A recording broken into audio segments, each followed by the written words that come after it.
Hello everyone, this is Nikita Sehrawat and welcome again to my YouTube channel. तो last video के अंदर हमने किया है ऑक्सीडेशन एंड रिडक्शन के बारे में।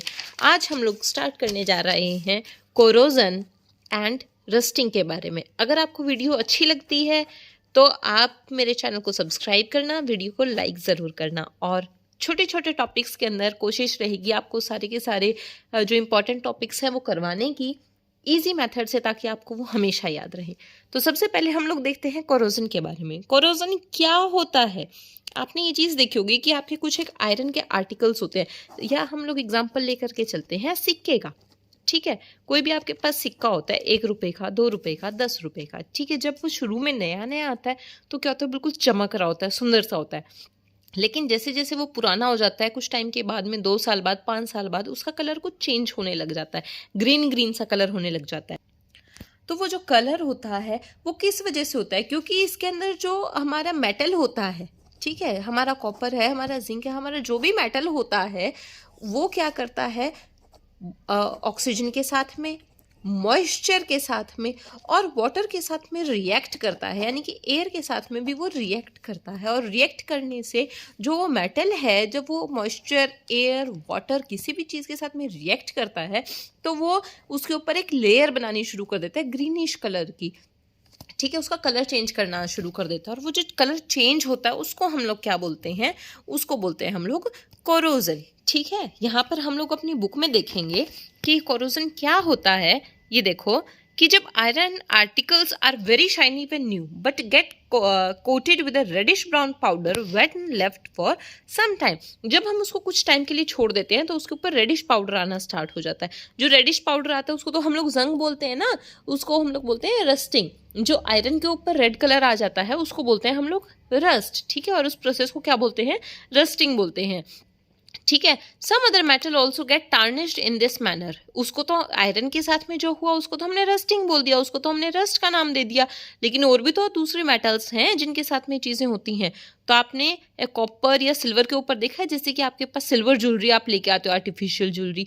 जब वो शुरू में लेके आते हो तो उसका कलर बहुत अच्छा होता है, लेकिन टाइम के साथ में जो होती है वो सिल्वर होनी स्टार्ट हो जाती है ना, काली होनी स्टार्ट हो जाती है। तो किस वजह से होती है?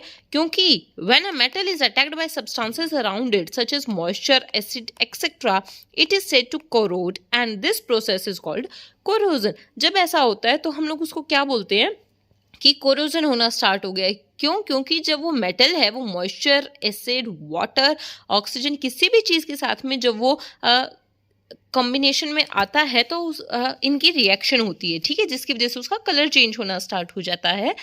It is said to corrode and this process is called corrosion. ठीक है, the black coating on silver and the green coating on copper are the examples of corrosion. Copper के ऊपर तो ग्रीन आपने देखा होगा, जो पुराना सिक्का होता है कोई, वो ग्रीन कलर का होना स्टार्ट हो जाता है ना। और जो सिल्वर है, ये देखो, जैसे कि ये हमारी सिल्वर है, मैं आपको दिखा रही हूँ, ये है, ये ब्लैक होनी स्टार्ट हो गई है ना। देखो क्यों? क्योंकि इसके ऊपर कोरोजन होना स्टार्ट हो गया। देखो, जब हम लोग चांदी नहीं लेके आते हैं तब ऐसी नहीं होती ना, चमक रही होती है, लेकिन कुछ टाइम के बाद में वो ब्लैक होनी स्टार्ट हो जाती है, मतलब इसका कोरोजन होना स्टार्ट हो जाता है। ठीक है, जब ये आयरन के साथ में होता है उसके ऊपर रेड कलर की कोटिंग आ जाती है, उसको हम रस्टिंग बोल देते हैं। ठीक है, corrosion causes damage to car bodies, bridge, iron railing, ships and to all objects made of metal, especially those of iron. Corrosion जो होता है वो मेटल की बनी चीज़ों को खराब करता है। हम लोग बोलते हैं ना कि गाड़ी जो है उसको भी जंग लग गया है, वो खराब हो गई है। पुल जो होते हैं, आयरन रेलिंग्स जो होती हैं, और स्पेशली जो आयरन होता है उसको बहुत जल्दी जंग लगता है। हम इसकी प्रिवेंशन के लिए क्या करते हैं? पेंट करते हैं ना आयरन को, ताकि उसके ऊपर जंग ना लगे, है ना। उसको हम एक अदर मेटल से, पेंट से ढक देते हैं मेटल को, ताकि वो डायरेक्ट कांटेक्ट में ना आए और उसके ऊपर जंग ना लगे। Corrosion of iron is a serious problem. Every year an enormous amount of money is spent to replace damaged iron. ठीक है, समझ में आया आपको? फिर हमारे पास आ जाता है रेंसिडिटी। रेंसिडिटी क्या होता है? रस्टिंग एंड कोरोजन आपको समझ में आया है तो वीडियो को लाइक ज़रूर करना और मेरे चैनल को सब्सक्राइब भी कर देना। ठीक है। तो चलो अब हम लोग रेंसिडिटी की तरफ चलते हैं। रेंसिडिटी क्या होता है? आपने पैकेट फूड खाए हैं ना, अंकल चिप्स तो खाते होगे, कुरकुरे भी खाते होगे। तो आपने क्या देखा है कि जब आप उनको कुरकुरे को खोलते हो तो उनका टेस्ट कितना क्रिस्पी होता है ना, बहुत अच्छा सा टेस्ट होता है। लेकिन जब आप उनको ओपन छोड़ देते हो, पैकेट को खुला छोड़ देते हो, अगर आप उनको ओपन एयर में छोड़ देते हो, प्लेट में निकाल के, कटोरी में निकाल के, तो वो चिड्डे चिड्डे से हो जाते हैं, है ना, सिल जाते हैं, उनका टेस्ट चेंज हो जाता है। तो वो किस वजह से होता है? वो चेंज होता है रेंसिडिटी की वजह से। तो क्या है हमारी रेंसिडिटी? चलिए पढ़ते हैं। When fats and oils are oxidized, they become rancid and their smell and taste change। जब फैट्स और ऑयल्स जो होते हैं, यानी कि जो हमारे चिप्स होते हैं उनके अंदर होते हैं ना फैट्स एंड ऑयल्स, जब उन वो ऑक्सीडाइज होते हैं। ऑक्सीडाइज का मतलब क्या है?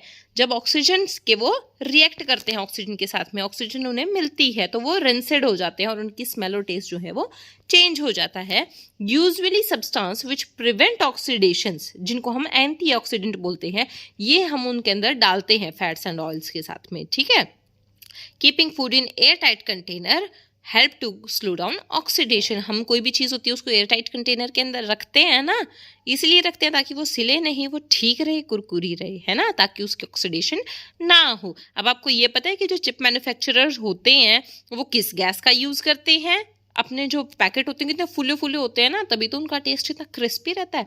वो लोग नाइट्रोजन गैस का यूज़ करते हैं अपने पैकेट्स के अंदर, ताकि जो टेस्ट है और जो स्मेल है खाने की वो वही नेचुरल बनी रहे, वो चेंज ना हो, यानी कि जो खाना है वो ऑक्सीडाइज ना हो।